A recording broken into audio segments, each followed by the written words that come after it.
realidade aterradora trazida por uma das armas mais eficazes e absolutamente devastadoras da Segunda Guerra Mundial. Era o Flak alemão.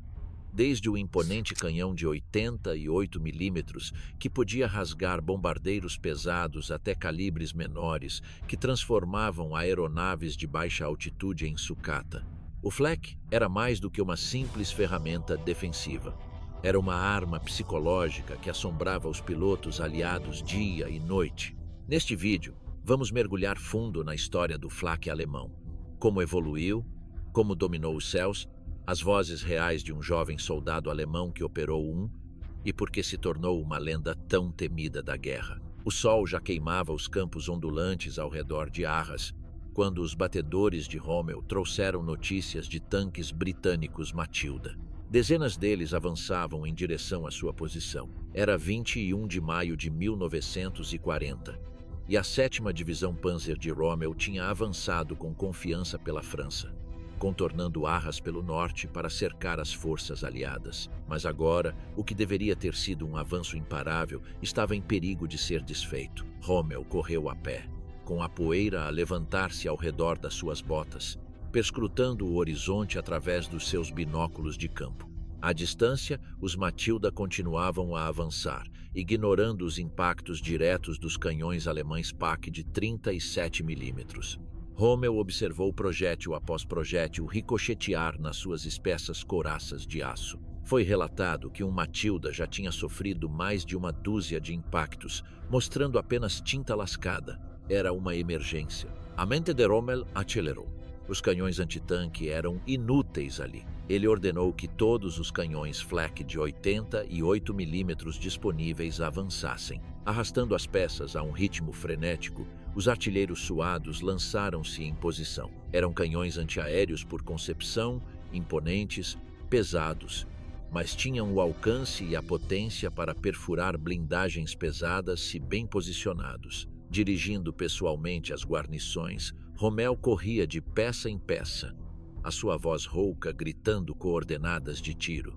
Num amplo arco, ele posicionou os canhões ao longo da linha do cume, sobrepondo os campos de tiro numa rede mortal. Quando os Matilda entraram na armadilha, o primeiro disparo trovejou.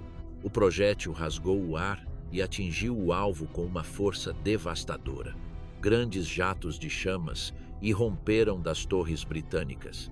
As tripulações tentavam evacuar enquanto explosões secundárias desfaziam as suas máquinas. Naquele dia, perto de Arras, a frente de Flak, improvisada por Rommel, destruiu onda após onda de blindados britânicos, esmagando o contra-ataque e preservando o avanço em direção ao Canal da Mancha. Os britânicos nunca o esqueceriam, nem a visão dos Matilda a arder nas estradas francesas. Um ano depois, no calor áspero e abrasador do deserto da Líbia, o Afrika Korps de Rommel aperfeiçoaria estas táticas mortais. Durante a Operação Battleaxe, em junho de 1941, os tanques Matilda britânicos avançaram mais uma vez, acreditando que a sua blindagem os tornava quase invencíveis. Atrás deles, a infantaria exausta da 11ª Brigada Indiana contava com os Matilda para esmagar qualquer resistência alemã. Mas, escondidos em depressões rasas, camuflados sob redes de deserto e arbustos leves, 13 canhões Flak de 88 milímetros aguardavam. Quando o primeiro Matilda atingiu uma mina escondida e parou abruptamente com as lagartas destruídas, os artilheiros alemães puxaram os gatilhos. Os clarões dos disparos iluminaram o local, areia e rochas explodiram sob os pés, e uma companhia do Royal Tank Regiment foi obliterada na salva de abertura. Chamadas de rádio em pânico ecoaram pela coluna britânica. Os canhões curtos dos Matilda não conseguiam alcançar os Flak entrincheirados, e as suas metralhadoras eram ridiculamente inadequadas. No final do dia, 123 tanques britânicos jaziam destruídos ou abandonados, um número impressionante de um total de apenas 238 enviados para a batalha. A lenda da invulnerabilidade do Matilda estava morta, substituída por um novo medo sussurrado entre as linhas aliadas. O medo do temido 88 alemão. Este foi o verdadeiro gênio do Flak sob o comando de Rommel. não era apenas um canhão, mas a espinha dorsal de uma estratégia de batalha vitoriosa que transformou a defesa aérea numa doutrina móvel de destruição de tanques. Da França às areias escaldantes de África, as linhas de canhões cuidadosamente posicionadas por Rommel detiveram avanços blindados repetidamente, deixando para trás uma terra queimada e coberta de metal retorcido. O canhão alemão de 88 milímetros destaca-se como uma das peças de artilharia mais temidas e reconhecíveis da Segunda Guerra Mundial, ganhando a sua reputação temível através de uma combinação de precisão letal e poder de fogo devastador. Conhecido formalmente como Flugabwehrkanone, literalmente canhão de defesa antiaérea, o nome foi rapidamente abreviado por tropas e civis para o termo mais simples e agora infame, Flak. Embora tenha ganho notoriedade global como o flagelo dos bombardeiros e tanques aliados durante a Segunda Guerra Mundial, as raízes deste poderoso canhão remontam a décadas antes, às trincheiras e campos de batalha da Primeira Guerra Mundial. Nos últimos estágios de 1916, o exército alemão começou a adaptar os seus comprovados designs de canhões navais para uso em terra, procurando formas de reforçar as suas capacidades de artilharia pesada no meio do desgastante atrito na frente ocidental. Gigantes industriais como a Krupp AG e a Rheinmetall já eram bem versados na criação de canos de grande calibre e das suas formidáveis munições. No entanto, as estipulações esmagadoras do Tratado de Versalhes em 1919, concebidas para manter a Alemanha militarmente neutralizada, proibiram a fabricação de qualquer armamento pesado, forçando os engenheiros alemães a encontrar brechas criativas. Sob esta sombra de restrição, a Krupp colaborou discretamente com a empresa sueca Bofors para continuar a desenvolver artilharia antiaérea pesada, contornando a supervisão aliada ao alavancar a neutralidade da Suécia. Em 1928, estes esforços clandestinos deram frutos na forma do primeiro protótipo do que se tornaria a famosa linha de canhões de 88 milímetros. Oficialmente designados como Flak 18, estes primeiros modelos foram engenhosamente montados num reparo cruciforme, conferindo-lhes uma capacidade sem paralelo de girar 360 graus, ideal para seguir e engajar aeronaves rápidas ou para se reposicionar rapidamente para enfrentar ameaças terrestres. Ainda mais impressionante, a plataforma de tiro podia ser estabilizada baixando os bogies montados nos eixos, melhorando a precisão e reduzindo o deslocamento pelo recuo durante bombardeios sustentados.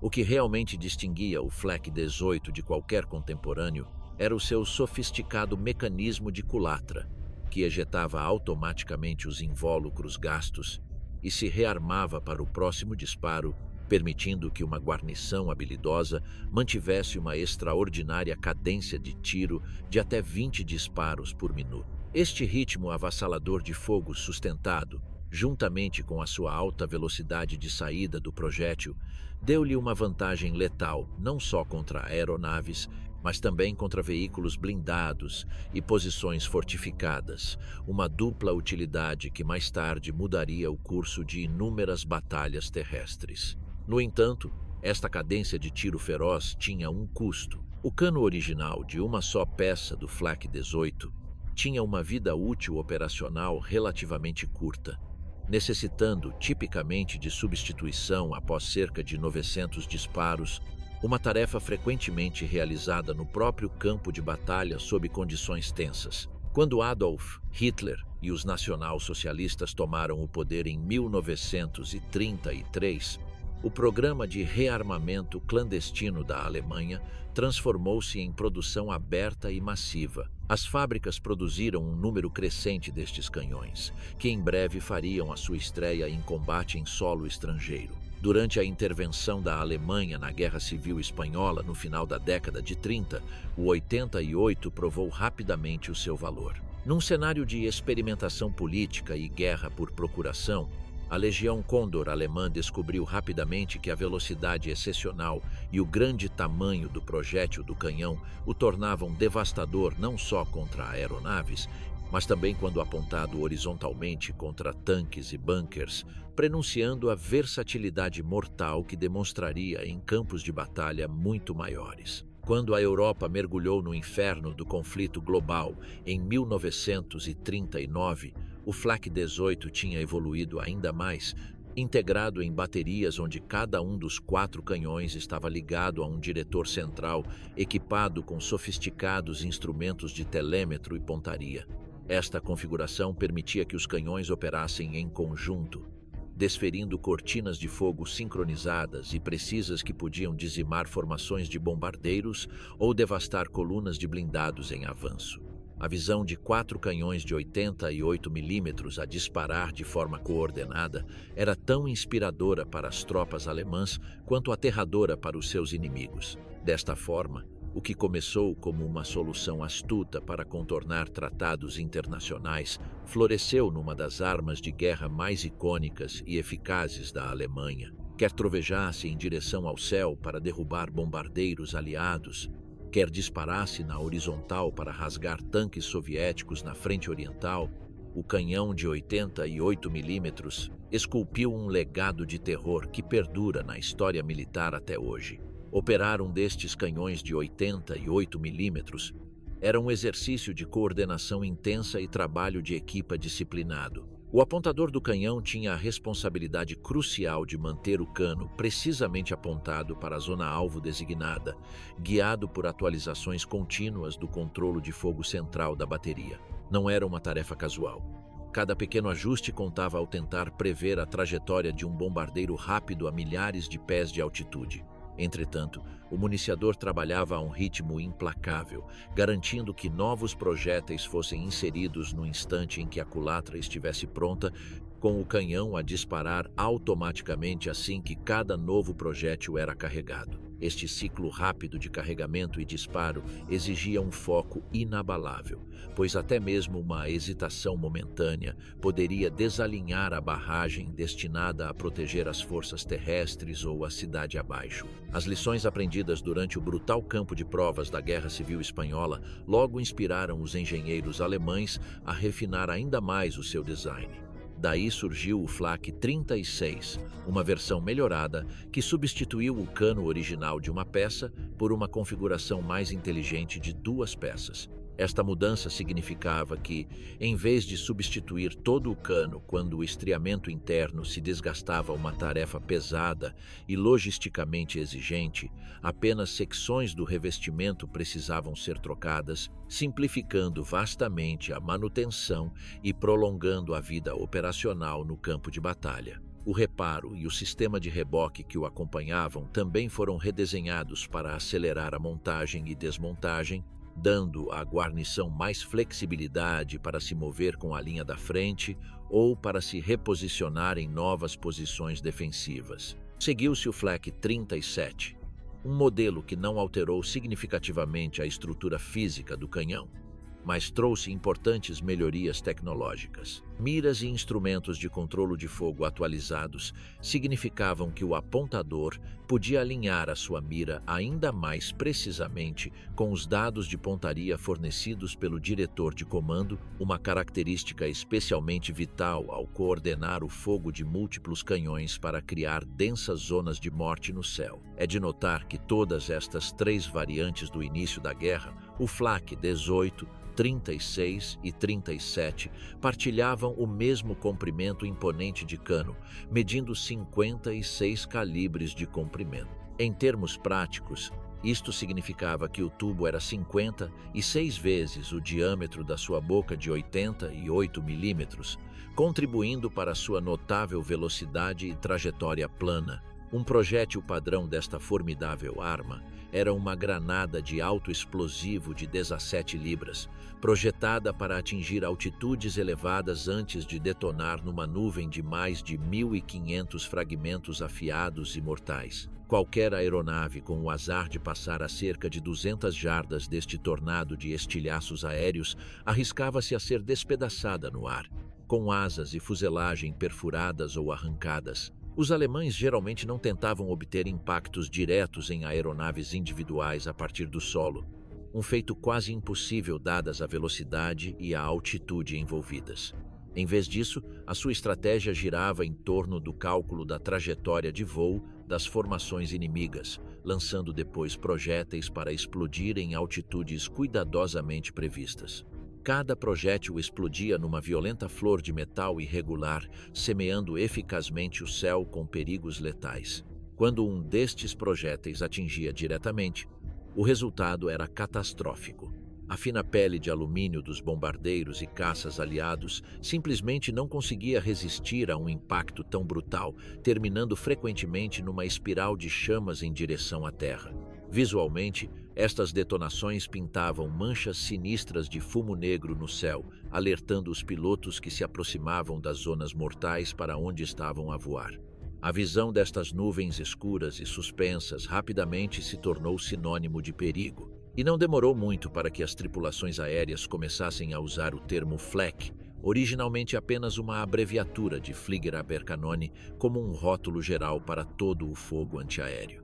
Esta gíria passou facilmente para o vocabulário aliado, tornando-se uma das palavras mais reconhecíveis da guerra aérea.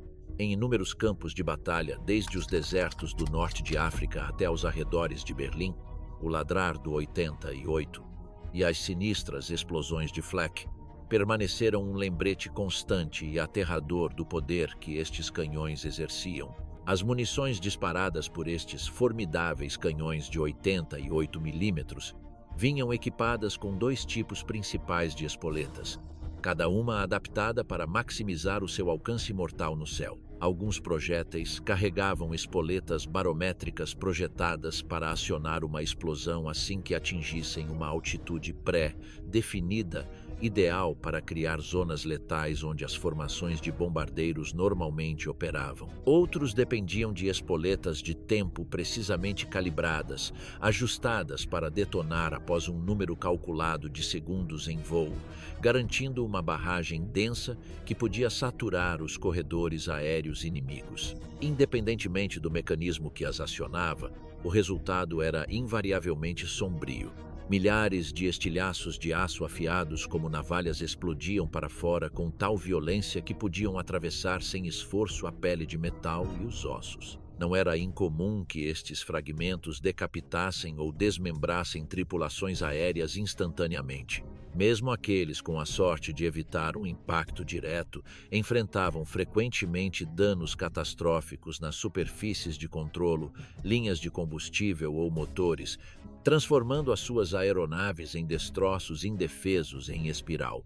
O que realmente amplificava a letalidade destes canhões era a sofisticada infraestrutura de apoio construída à sua volta. As baterias de defesa aérea alemãs eram tipicamente equipadas com sistemas de pontaria avançados, desde os computadores mecânicos de controlo de fogo Kommandogerät até aos inovadores sistemas de radar portáteis de Würzburg. Estes sistemas permitiam que as guarnições calculassem soluções de tiro com uma precisão notável, tendo em conta não só a altitude e a velocidade da aeronave que se aproximava, mas também as subtis diferenças entre as posições de múltiplos canhões. Graças a estas inovações, vários canhões podiam ser coordenados por uma única equipa de comando, muitas vezes composta por não mais de 5 especialistas, dirigindo uma bateria para apontar e disparar para o mesmo exato ponto no céu. Esta abordagem eliminava a necessidade de cada canhão ter a sua própria guarnição altamente treinada a fazer cálculos separados, aumentando drasticamente as probabilidades de sobrecarregar qualquer aeronave inimiga que se atrevesse a intrometer-se. A aterradora versatilidade do 88 não terminava com a sua guerra contra os céus. Já na campanha de 1940 em França, estes canhões encontraram nova fama quando as guarnições alemãs os apontaram horizontalmente contra os bem blindados tanques franceses. A alta velocidade de saída do projétil e a sua potente carga explosiva deram cabo da maioria dos veículos blindados, uma descoberta que moldaria a doutrina antitanque para o resto da guerra. Em 1941, versões especificamente modificadas do 88 estavam a ser destacadas no norte de África sob o comando de Rommel, onde a sua capacidade de alternar facilmente entre os papéis antiaéreo e antitanque se revelou inestimável contra os tanques Crusader britânicos e, mais tarde, os Sherman americanos. Parte desta eficácia provinha do design inteligente do reparo. O 88 podia ser disparado numa capacidade antitanque limitada enquanto ainda montado nas suas rodas de transporte ou rapidamente instalado com a base cruciforme totalmente estabilizada em menos de 2 minutos e meio, permitindo que as forças alemãs reagissem rapidamente a ameaças em qualquer direção. À medida que a reputação do canhão crescia, também crescia o apetite alemão por munições diversas. Em 1944, o catálogo de material bélico alemão listava nada menos que 19 tipos distintos de projéteis para o 88, 8 variedades de munições de alto explosivo destinadas a alvos aéreos e não blindados, 7 designs perfurantes de blindagem adaptados para o trabalho antitanque e vários projéteis de núcleo sólido de energia cinética construídos precisamente para perfurar aço. Entre os mais temidos destes estavam os projéteis perfurantes de blindagem AP. Estes projéteis combinavam força bruta com engenharia avançada. Após perfurar a blindagem de um tanque, uma espoleta de percussão retardada acionava uma segunda carga explosiva dentro do veículo, tornada visível por um elemento traçante brilhante que permitia às guarnições seguir a trajetória do projétil. Enquanto os projéteis AP padrão dependiam do puro impacto cinético, os alemães também utilizavam munições de carga oca ou de carga moldada, ogivas engenhosas que focavam a energia explosiva num jato superaquecido capaz de queimar através de placas espessas de blindagem, derretendo o aço como se fosse cera. Esta tecnologia não se limitou aos canhões estáticos. O temível tanque pesado Tiger I, que se tornaria uma lenda do domínio no campo de batalha, nasceu em grande parte destes desenvolvimentos. Já em 1936, muito antes de o Tiger sair da linha de produção, os planeadores alemães ficaram tão impressionados com o desempenho do 88 que elaboraram projetos para o montar num chassi blindado. Quando finalmente chegou à frente oriental, o canhão de 88 mm do Tiger libertou exatamente o mesmo poder aterrador que os pilotos aliados tinham aprendido a temer do solo, agora numa plataforma móvel que podia caçar tanques inimigos por vastos campos de batalha.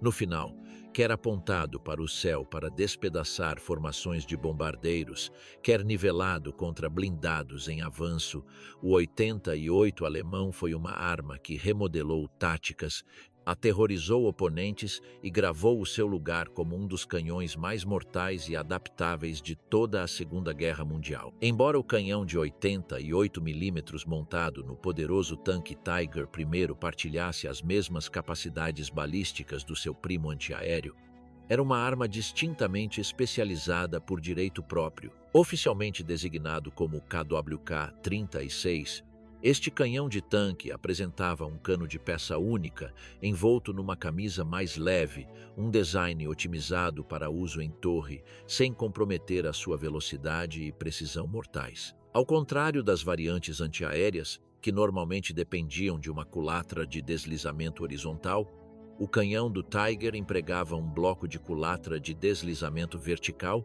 espelhando a abordagem usada na maioria dos outros canhões de tanque alemães.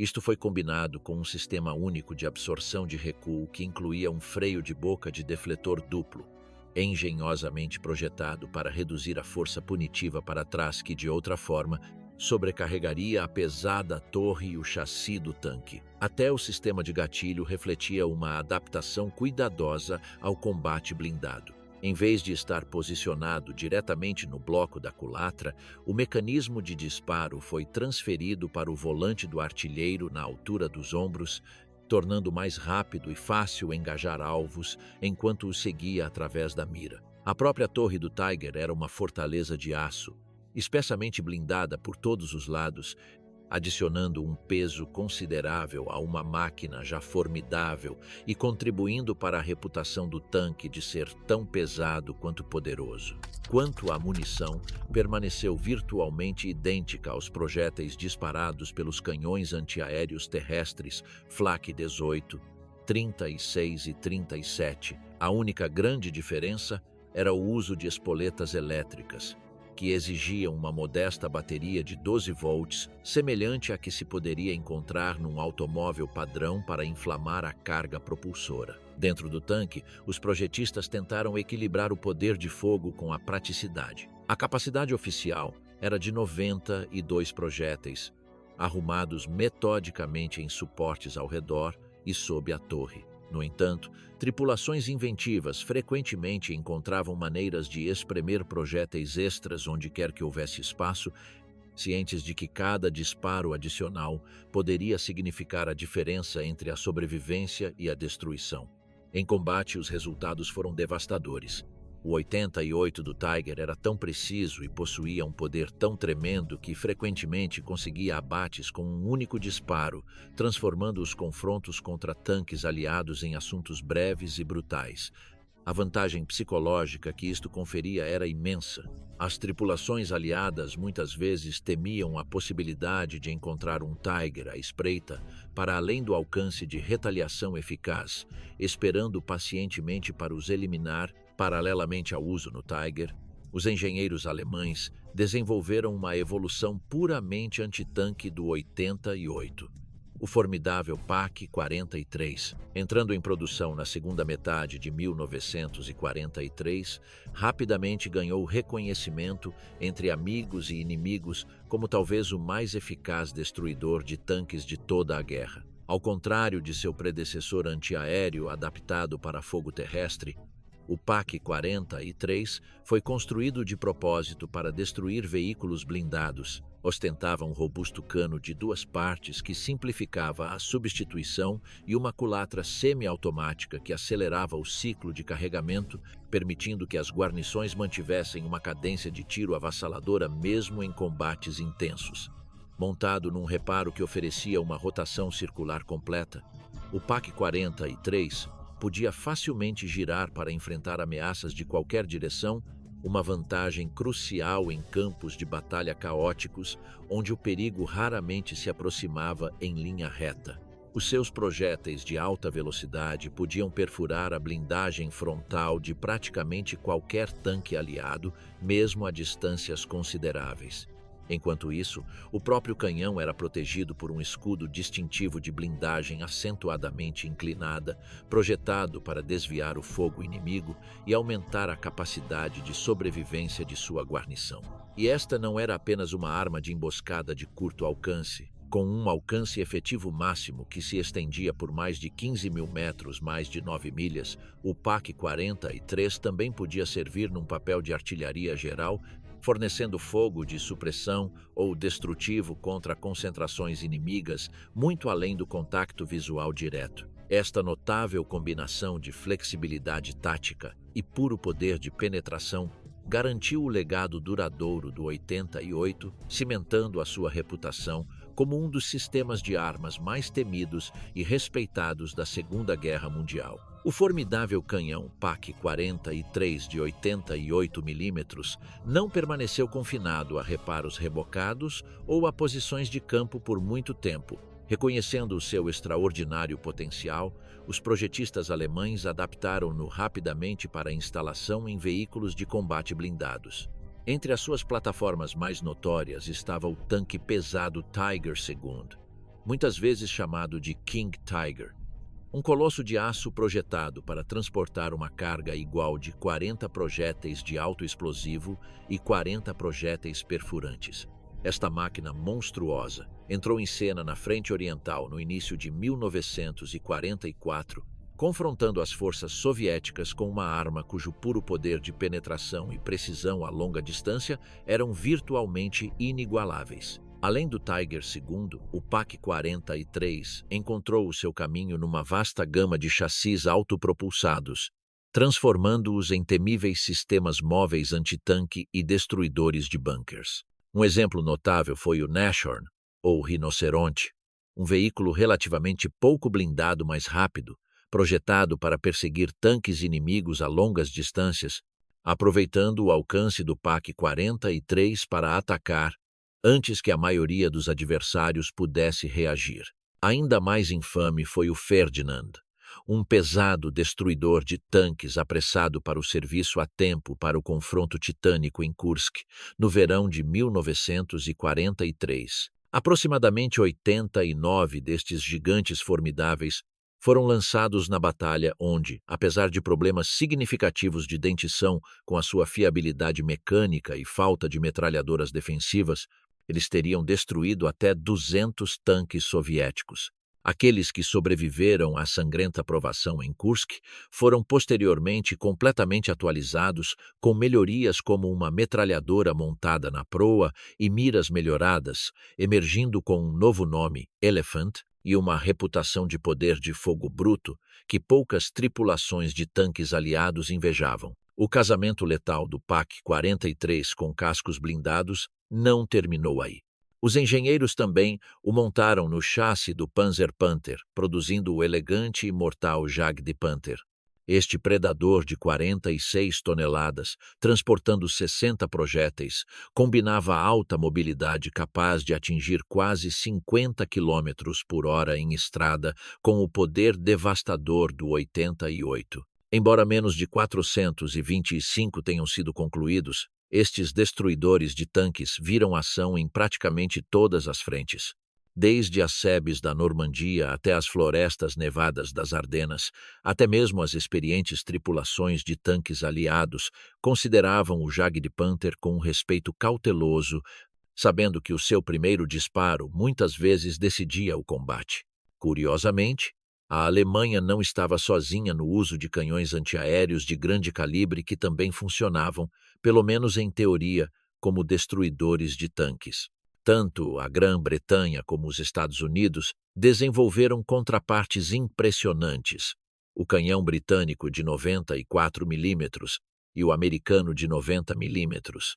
Estas armas aliadas podiam lançar projéteis mais pesados a altitudes ainda maiores, e no papel, competir ou superar os números balísticos do 88 alemão. No entanto, o seu enorme volume e peso revelaram-se limitantes, enquanto os alemães pressionavam avidamente os seus 88 para papéis multifuncionais, usando-os não apenas contra aeronaves, mas também para destruir tanques e fortificações.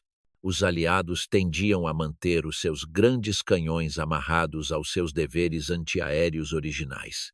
Esta abordagem alemã impulsionou uma onda de inovação técnica destinada a maximizar a versatilidade do seu precioso canhão.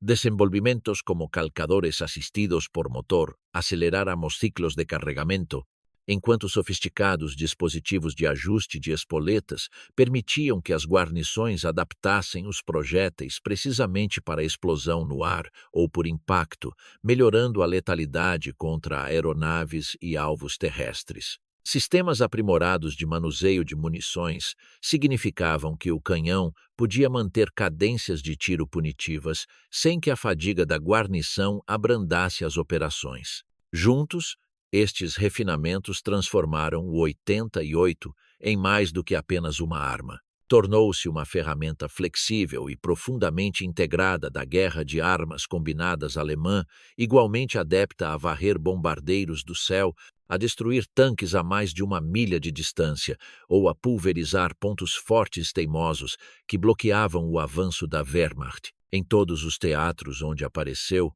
o 88 cimentou o seu lugar como uma das armas mais temidas e respeitadas de toda a guerra. O que realmente distinguiu os alemães foi a sua abordagem inventiva e notavelmente adaptável ao flak de 88 milímetros original. Em vez de o confinar ao papel restrito de defesa antiaérea, eles estudaram continuamente o seu desempenho no campo de batalha e refinaram o seu uso ao longo da guerra. Esta disposição para experimentar e modificar significou que o canhão evoluiu muito para além do seu propósito inicial. As suas temíveis explosões contra bombardeiros a alta altitude foram igualadas pelo seu poder devastador quando apontado contra tanques, bunkers e infantaria entrincheirada. Ao dominar como transitar um único calibre por papéis de combate tão variados, quer montado em imponentes plataformas flak, escondido em posições de campo ou alojado dentro de monstruosos cascos blindados, os alemães forjaram o 88 numa lendária arma polivalente. Ganhou uma reputação duradoura não apenas como uma peça de hardware, mas como um símbolo da engenhosidade da engenharia alemã e da versatilidade no campo de batalha. Aqui apresento a entrevista autêntica com Günther Vogel, que, como adolescente, serviu numa bateria antiaérea flak de 88 milímetros. Ele recorda vividamente os momentos angustiantes que viveu em combate. Fomos recrutados em fevereiro de 1944. A graduação foi, por pura coincidência, no dia D, 6 de junho de 1944, do qual nós, miúdos, não tínhamos conhecimento, pois estávamos ocupados a montar o nosso canhão modelo 1937 de 20 milímetros em Nienstetten-Fischbachtal, na área do rio Elba, a sul de Blankenese, perto de Hamburgo. Nós, miúdos, nunca nos disseram o número ou designação da unidade em que servíamos. Os auxiliares de flak eram retirados do ensino secundário e depois divididos de acordo com as especialidades: radar, comunicações ou armas. A minha especialidade era artilheiro num modelo de 20 milímetros de 1937 e, como tal, estava sujeito a ser destacado para diferentes baterias de 88. O campo de treino chamava-se Bussum, no estado de Schleswig-Holstein. Em 1944, estive estacionado em Hamburgo durante alguns grandes ataques, mas um canhão de 20 milímetros só dispara até uma certa distância. Eles decidiram que seríamos mais úteis a proteger um aeródromo perto de Hanover, por isso fomos transferidos para perto da aldeia de Varel. Chegamos lá a 2 de agosto. No dia 4, estávamos a brincar no canhão, a fingir que disparávamos contra aviões.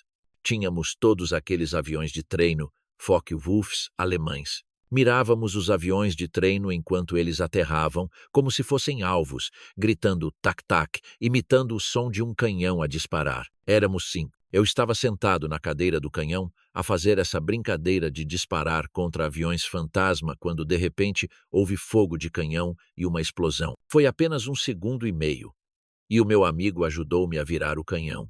E eu simplesmente disparei na direção do som de uma aeronave que vinha das 3 horas, a leste. Todos os aviões de treino descolavam e aterravam a oeste, às 9 horas. Este estranho veio das 3 horas e voou sobre um pequeno bosque adjacente ao nosso canhão. Consegui virar o canhão e segui-lo enquanto ele desaparecia às 9 horas, diretamente por cima de nós. Ele tinha as suas metralhadoras a disparar. As balas atingiram a areia como num filme à nossa esquerda e direita. Ninguém foi atingido. Notei que um dos meus projéteis arrancou um pedaço da asa do lado direito do avião. Depois ele subiu rapidamente. Não foi abatido. E desapareceu. O comandante do aeródromo mais tarde felicitou-me. E disseram-nos que o tínhamos abatido. Nós, a guarnição do canhão, fomos promovidos para outras baterias antiaéreas. Após uma curta licença em casa, recebemos ordens e bilhetes de comboio para nos apresentarmos a várias baterias da Luftwaffe em todo o país. Uma delas estava localizada no que então era chamado de Protetorado da Polônia, perto de Odertal-Blackhammer, na Alta Silésia, mas não havia nenhum canhão AA leve disponível. Então, fui retreinado como apontador lateral num 88. No início da ofensiva soviética em janeiro e fevereiro de 1945, usei uma metralhadora de cano duplo Skoda, modelo de 1918, que esteve embalada durante 25 anos em caixotes de madeira e ainda cheirava a óleo industrial. Levei uma semana para descobrir que 2 canos exigiam pelo menos 3 mãos. Estas foram fornecidas por um tenente de cabelos grisalhos, anteriormente major no exército austríaco de 1915. Lutamos lado a lado durante as longas noites de fevereiro de 1945, até que todos os jovens foram retirados por uma ordem inesperada de Hermann Göring, quando se soube que os soviéticos executavam todos os inimigos menores de idade encontrados com armas por não estarem cobertos pela Convenção de Genebra, algo conhecido como Francs-Tireurs, um atirador civil ou partizan. Faltavam-me 4 meses para atingir a maioridade. Lembro-me de estar de serviço com uma unidade Flak de 88 milímetros durante um ataque americano à área industrial em 22 de agosto de 1944. Enquanto as dezenas de baterias combinadas de 88, 105 e 128 ao longo da rota dos bombardeiros vindos de Itália defendiam as aproximações, um B-24 despenhou-se perto da nossa bateria. Nós, os jovens, voluntariámo-nos todos e fui autorizado a participar na saudação de honra aos aviadores caídos em 24 de agosto. Sim, absolutamente. Eles ocuparam uma aldeia, um campanário de igreja que tinha sido ocupado por uma unidade Panzer com observadores avançados. Os russos eliminaram uma guarda de 4 homens e depois dirigiram fogo de morteiro para a nossa posição. Um projétil aterrou mesmo por cima de mim quando me estava a abaixar para puxar uma caixa de granadas de mão. Estava a abaixar-me enquanto estava na vala para puxar a caixa para a minha posição, onde estava a defender com uma metralhadora. Assim que me levantei, um projétil explodiu no barranco acima de mim. Fui atingido por um pedaço de projétil de morteiro na borda do meu capacete. Nem sequer soube que tinha sido atingido. Eles vinham a uma altitude bastante elevada, mas não tínhamos o privilégio de os ver porque os nossos olhos estavam nos mostradores, indicadores, instrumentos direcionais. Os nossos olhos estavam cravados nisso. Por isso não se podia olhar para cima para ver de onde eles vinham. A maioria dos ataques vinha do norte, e depois nós seguíamos-los. Estávamos no sopé de uma cadeia de montanhas, as Montanhas dos Sudetas, na fronteira checo-alemã. Black Hammer era uma armadilha mortal para os bombardeiros americanos porque havia literalmente centenas de canhões. Dezenas e dezenas de baterias ao longo de toda essa cadeia. Geralmente, quando se aproximavam, pareciam pequenas flechas prateadas no horizonte. Era assim que eles vinham. Sabíamos que não vinham atrás de nós. Estávamos provavelmente a cerca de 3 ou 4 milhas do alvo. Eles nunca nos bombardearam. Todos os dias, durante o auge da guerra aérea, as baterias antiaéreas alemãs libertavam dezenas de milhares de projéteis para os céus, forjando vastas e letais nuvens de estilhaços destinadas a arrancar os bombardeiros aliados dos céus. O volume de aço lançado para cima era impressionante. Uma tempestade de ferro projetada para proteger cidades e fábricas de ataques aéreos implacáveis. No entanto, há uma questão raramente explorada nas histórias de guerra típicas. O que acontecia a todo esse flak depois de ser disparado? Por cada projétil que explodia perto de uma formação de bombardeiros, cobrindo-os com fragmentos mortais, inúmeros outros simplesmente erravam o alvo, falhavam ou esgotavam a sua espoleta de tempo sem nunca encontrar um alvo.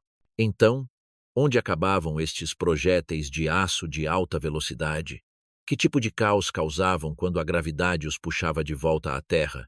E quem no final pagava o preço? Para se defender contra as punitivas campanhas de bombardeamento aliadas, a Alemanha nazi construiu uma extensa rede de artilharia antiaérea terrestre, conhecida coletivamente como Flak. Estes canhões estavam posicionados em todo o lado, desde pastagens abertas nos arredores das cidades até aos telhados no coração dos centros urbanos. As mais imponentes de todas eram as colossais torres Flak, fortalezas gigantes de betão armado erguidas em centros urbanos estratégicos como Berlim e Hamburgo. Repletas de canhões antiaéreos, estas torres não só serviam como formidáveis plataformas de tiro, mas também funcionavam como abrigos antiaéreos para milhares de civis. Mas enquanto estas baterias disparavam para o céu para proteger a população dos bombardeiros, o imenso volume de munições que descarregavam tinha consequências não intencionais. Toneladas de projéteis não explodidos ou gastos,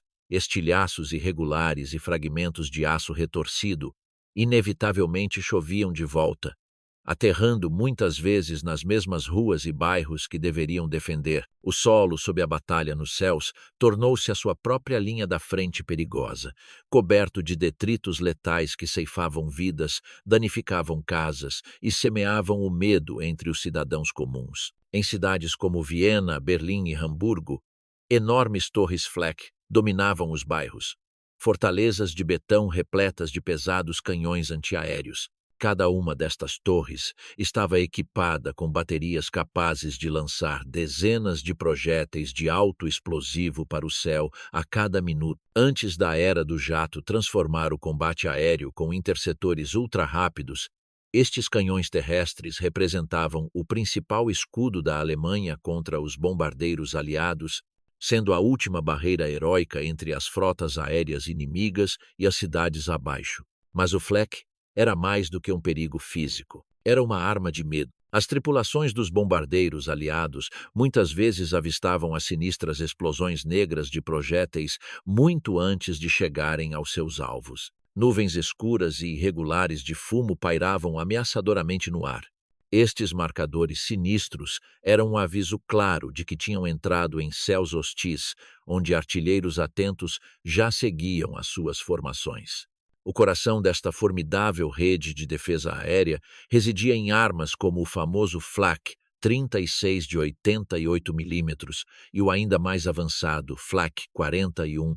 Estes canhões podiam disparar até 25 projéteis por minuto, impulsionando potentes cargas a milhares de pés de altitude na esperança de atingir, ou pelo menos, afugentar as aeronaves que se aproximavam. Cada projétil funcionava como uma granada aérea, carregado com uma mistura mortal de alto explosivo, frequentemente aumentada com compostos incendiários para uma devastação adicional. Foi projetado para detonar a uma altitude cuidadosamente calculada, acionado por uma espoleta pré-ajustada pela guarnição antes do disparo. Quando um projétil atingia a sua altura pretendida, explodia violentamente, enviando uma chuva de fragmentos de aço afiados como navalhas em todas as direções. Qualquer aeronave apanhada dentro desta esfera letal enfrentava consequências horríveis.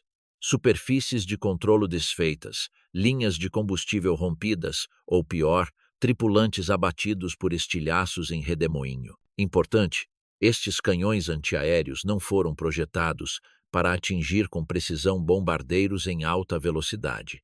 Dadas as enormes distâncias e as janelas de alvo fugazes, tal precisão era irrealista. Em vez disso, a estratégia dependia de saturar amplas faixas do céu com explosões aéreas cronometradas, aumentando drasticamente as chances de os bombardeiros voarem através de pelo menos uma porção destas nuvens de fragmentos mortais. Os projéteis de Flak variavam em tamanho de 75 mm a uns robustos 120 mm de diâmetro, cada um carregando força explosiva suficiente para criar vastos espaços aéreos letais. As suas explosões dependiam da fragmentação, transformando a pontaria de precisão num brutal jogo de números. Sature os céus com aço e, mais cedo ou mais tarde, algo vital seria atingido. Para as tripulações de bombardeiros que se dirigiam para alvos profundos no Reich, estes cinturões rugidores de estilhaços eram um obstáculo aterrador, um que podia condenar um avião muito antes de os caças interceptores chegarem ao local. Ainda assim, a dependência alemã de espoletas cronometradas expôs uma fraqueza crucial na sua estratégia antiaérea. Uma vez que um projétil deixava o cano com a sua espoleta pré-ajustada, não podia adaptar-se às manobras dinâmicas de um bombardeiro a zigue-zaguear ou a acelerar para evitar o Flak. Mesmo uma modesta mudança de altitude ou velocidade podia tornar um tiro perfeitamente calculado ineficaz, fazendo com que o projétil explodisse inofensivamente no céu vazio, com seus fragmentos letais a dissiparem-se demasiado longe de qualquer alvo para infligir danos reais.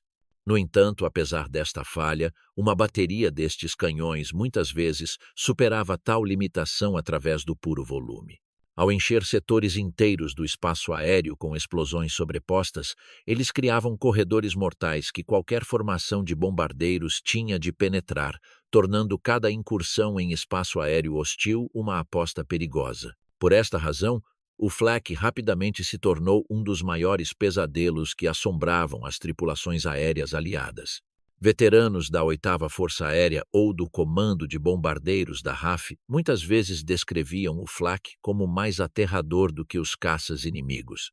Ao contrário de um avião atacante que podia ser avistado e combatido, o flak era invisível até explodir, e as suas detonações eram imprevisíveis. Nuvens violentas de estilhaços aparecendo do nada, abalando os bombardeiros, perfurando asas e fuselagens, por vezes matando ou ferindo tripulantes instantaneamente. Não é de admirar que servir a bordo de bombardeiros pesados se tenha tornado estatisticamente uma das missões mais mortais da guerra. Durante um período em 1943 e 1944, um tripulante de bombardeiro aliado tinha apenas cerca de uma em 4 hipóteses de completar uma comissão de serviço completa e ileso. Mas as consequências de todo este intenso fogo antiaéreo não terminavam com as formações de bombardeiros no alto.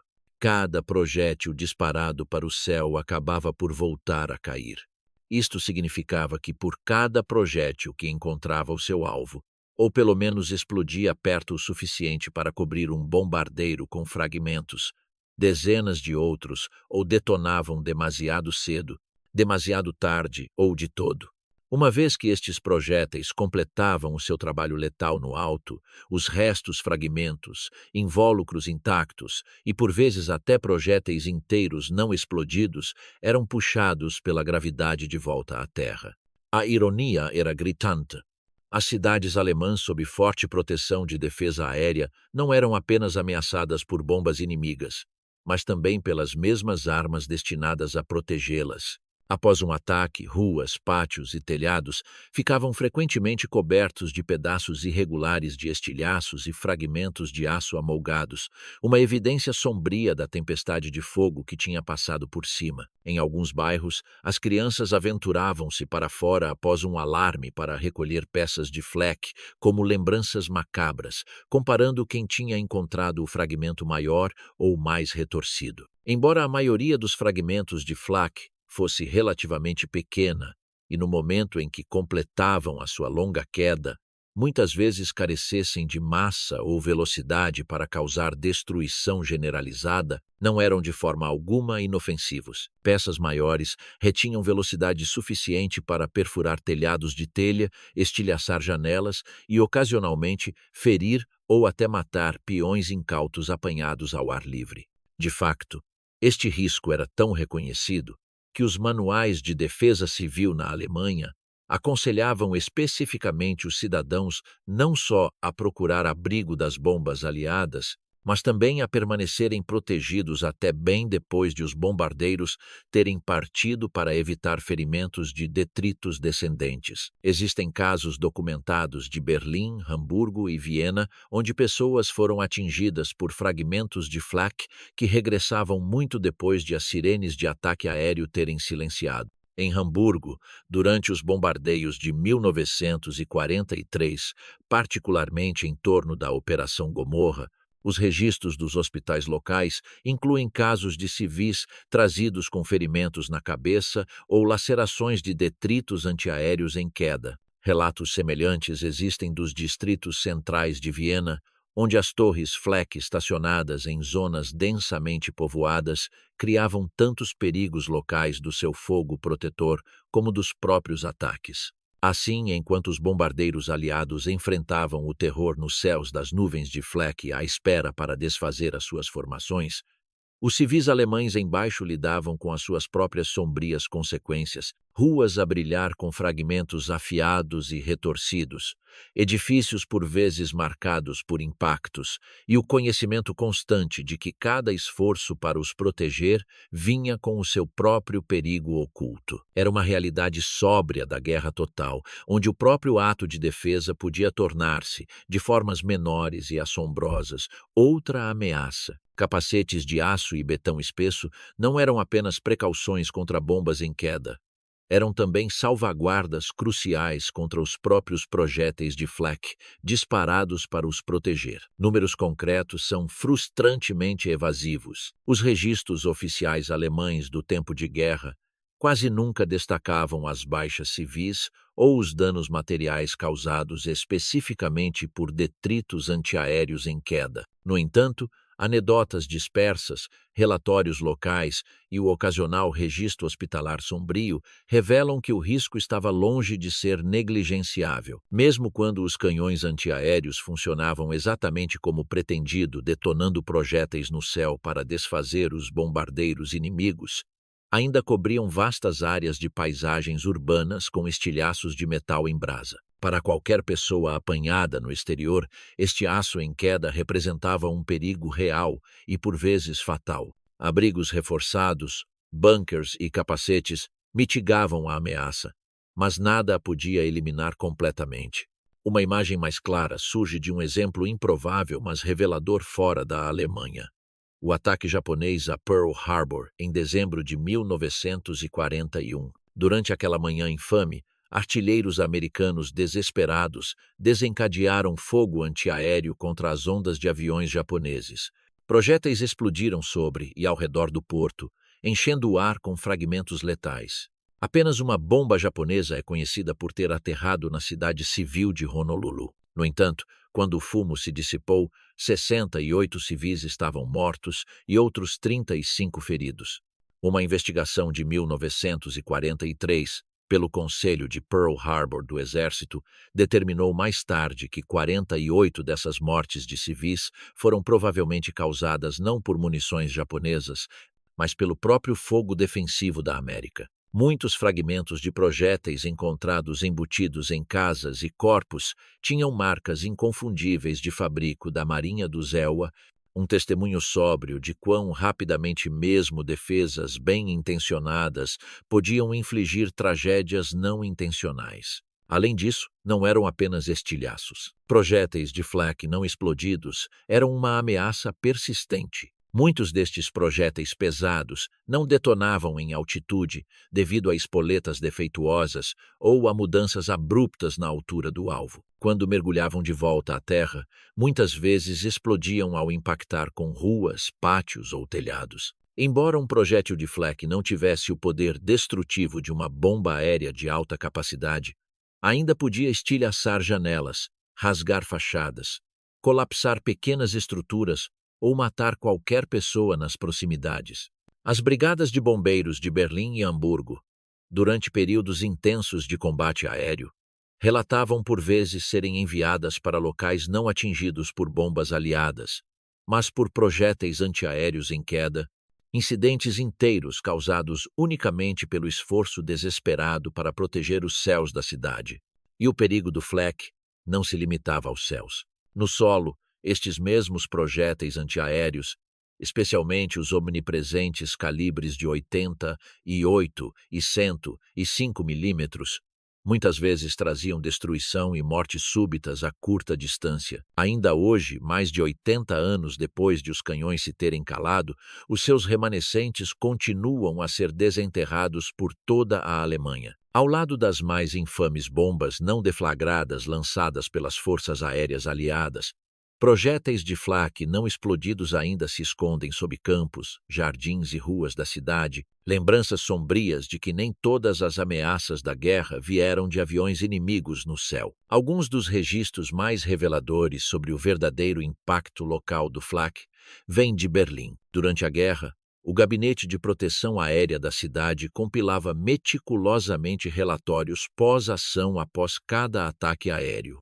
Estes não eram apenas listas de casas destruídas por bombas aliadas ou fábricas incendiadas. Eles também catalogavam a extensão por vezes surpreendente dos danos causados pelo próprio fogo defensivo de Berlim. Um exemplo notável aparece no Diário Oficial após um ataque em 7 de setembro de 1941. Entre as crateras de bombas aliadas e os telhados destruídos, o relatório observava friamente os danos causados por 57 granadas Flak alemãs, 10 das quais eram munições não detonadas espalhadas pelo bairro. De facto, durante as fases iniciais da Guerra Aérea, particularmente durante o outono de 1940, estes registros mostram um padrão surpreendente.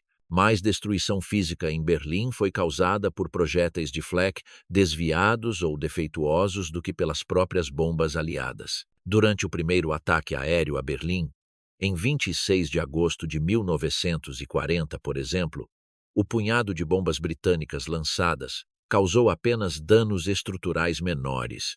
No entanto, no distrito de Reinickendorf, um projétil Flak alemão falhou e explodiu mesmo na rua, ferindo 4 civis e estilhaçando janelas em quarteirões inteiros. Em Tiergarten, a imponente Câmara Municipal do distrito perdeu quase todas as suas janelas quando outro projétil Flak alemão explodiu nas proximidades.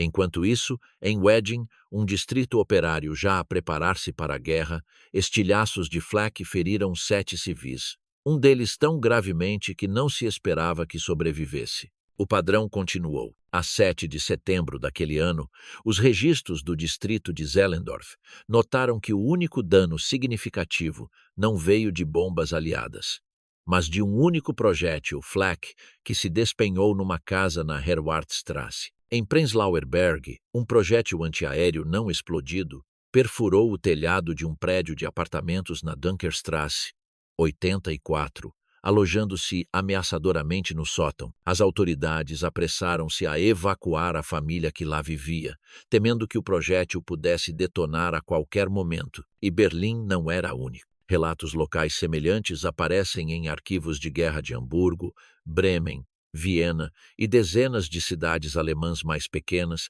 cada um contando uma história pequena, mas reveladora sobre a natureza de 2 gumes da defesa aérea urbana. O esforço desesperado para repelir os bombardeiros aliados muitas vezes teve um preço suportado pelos próprios civis que estas baterias se destinavam a proteger.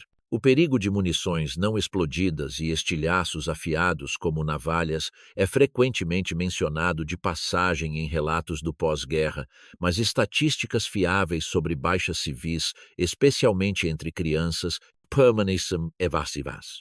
As autoridades de guerra muitas vezes focavam os seus relatórios nos danos das bombas ou nos ataques inimigos, relutantes em enfatizar os danos causados pelos próprios canhões protetores da Alemanha. No entanto, espalhada por memórias, histórias locais e pela literatura geral da Segunda Guerra Mundial, encontra-se uma imagem recorrente e quase assombrosa: crianças armadas com pequenos baldes ou sacos de serapilheira, vasculhando as ruas cheias de escombros dos seus bairros bombardeados, recolhendo avidamente fragmentos de Flak. Em Berlim, Hamburgo, Londres e até nas ruas devastadas de Leningrado e Stalingrado, as crianças tratavam estes pedaços retorcidos de aço como troféus de guerra, comparando orgulhosamente quem tinha a maior peça ou os fragmentos mais irregulares. Na Alemanha, estas atividades eram por vezes semi-oficialmente encorajadas pela juventude hitleriana ou por funcionários locais do partido, enquadrando-as como uma espécie de limpeza patriótica. No entanto, apesar de todo o entusiasmo inocente, estes pedaços de aço tinham caído recentemente do céu a velocidades letais, tendo já ferido ou matado inúmeros civis anônimos. Assim, mesmo enquanto as explosões negras de Flak aterrorizavam os pilotos aliados muito acima, as suas consequências ocultas continuavam muito depois de o ataque ter terminado, persistindo não só nos fragmentos mortais que cobriam as ruas, mas também nos projéteis silenciosos não explodidos que ainda jaziam enterrados sob o solo, à espera de serem descobertos décadas mais tarde. Em Londres, o historiador Angus Calder registrou como os rapazes locais vasculhavam as ruas cheias de crateras de bombas e edifícios destruídos numa caça determinada por estilhaços. Ficavam especialmente orgulhosos se conseguissem um pedaço de uma bomba alemã, muito mais cobiçado do que os estilhaços mais comuns de projéteis antiaéreos britânicos. Mas o fenômeno não se limitava à Grã-Bretanha. Na própria Alemanha, no meio das ruas bombardeadas e devastadas de Hamburgo, Berlim e inúmeras cidades mais pequenas, as crianças recolhiam avidamente fragmentos de flak. Estes fragmentos, caídos do céu após falharem ou explodirem longe dos seus alvos, eram recolhidos e comparados em concursos de recreio para ver quem tinha encontrado a maior ou mais retorcida peça de aço. No entanto, colecionar estas lembranças de guerra acarretava mais do que o risco óbvio de munições instáveis. O historiador Edward Westerman aponta que estes fragmentos, ainda afiados e por vezes escaldantes, podiam facilmente cortar a carne ou causar ferimentos devastadores. As crianças muitas vezes vagueavam sem roupa de proteção ou capacetes, mesmo enquanto os ataques estavam em curso ou enquanto detritos frescos ainda choviam. O que para uma criança era um jogo ousado podia, num instante, tornar-se fatal. O perigo não era exclusivo da Grã-Bretanha ou da Alemanha. Em Leningrado sitiada, onde a privação gerava uma resiliência sombria, o historiador Richard Overy relata como uma jovem chamada Svetlana Jair e os seus companheiros faziam um desporto perigoso de perseguir fragmentos em queda, enquanto os canhões antiaéreos em barcaças ao longo do rio Neva disparavam para o céu. Estas crianças ficavam do lado de fora, competindo para estar mais perto quando os pedaços de metal caíam de volta à terra. Quem recuperasse primeiro um fragmento fumegante podia reivindicá-lo como seu troféu, uma espécie de forrageamento arrepiante que revelava o quão normal o perigo se tinha tornado. Esta fascinação generalizada pela recolha de estilhaços era tão comum que acabou por atrair a atenção acadêmica. O arqueólogo Gabriel Moshenska explorou o fenômeno no seu estudo A Shard Rain, detalhando como, por toda a Europa devastada pela guerra, as crianças transformavam detritos mortais em recordações. Estilhaços acabavam em frascos em lareiras ou em caixas debaixo das camas, relíquias silenciosas de um caos que esbatia a linha entre a inocência e a violência. Entretanto, a escala do fogo antiaéreo significava que estas cenas não se confinavam às capitais ou aos principais campos de batalha. Em 1943, os céus sobre os Países Baixos tinham se tornado uma rota de trânsito rotineira para os bombardeiros aliados que atacavam profundamente na Alemanha. Em resposta, as forças de ocupação alemãs saturaram os campos e cidades holandesas com baterias flak. Os canhões tornaram-se um pano de fundo permanente da vida na aldeia, tão vulgares como os sinos da igreja. Dia após dia, estas baterias enchiam o ar de projéteis, muitos dos quais não explodiam ou simplesmente erravam o alvo. Ao contrário das bombas que detonavam dramaticamente, estes dudes caíam de volta à terra com uma imprevisibilidade sinistra. Os agricultores podiam encontrar projéteis gastos embutidos nos seus campos, enquanto os habitantes das cidades ouviam por vezes o baque inquietante de um projétil a atingir o solo nas proximidades. Nos casos mais felizes, estes impactos causavam poucos danos, mas havia resultados mais sombrios também. Projéteis não explodidos que se alojavam em jardins ou atravessavam telhados de colmo. E os danos deste incessante fogo antiaéreo não eram meramente teóricos ou raros. Foram extensivamente documentados, particularmente em regiões ocupadas como os Países Baixos. De facto, um testemunho extraordinário, tanto do rigor holandês como da escala do problema, provém dos registros mantidos por quase 1.200 municipalidades em todo o país. Estes governos locais registravam meticulosamente os incidentes envolvendo a queda de munições flak. Cada registro é um arquivo silencioso de quão profundamente este perigo indireto se tornou parte da vida cotidiana. As entradas mais frequentes descreviam projéteis não explosivos a atravessar janelas, a estilhaçar vigas de madeira ou a perfurar buracos irregulares em telhados de telha. Bairros inteiros, por vezes, eriçavam-se de telhas remendadas à pressa ou janelas tapadas, cicatrizes deixadas por projéteis que nunca encontraram o seu alvo no céu. Mais graves eram os projéteis explosivos que detonavam com o impacto. Estes causavam devastação localizada, matando gado em celeiros, arrasando campos de trigo ou hortas prontas para a colheita e obliterando pequenas oficinas, barracões ou lojas familiares que já tinham sobrevivido à tensão econômica da guerra. Tão generalizada era a precipitação destes impactos não intencionais que as autoridades holandesas,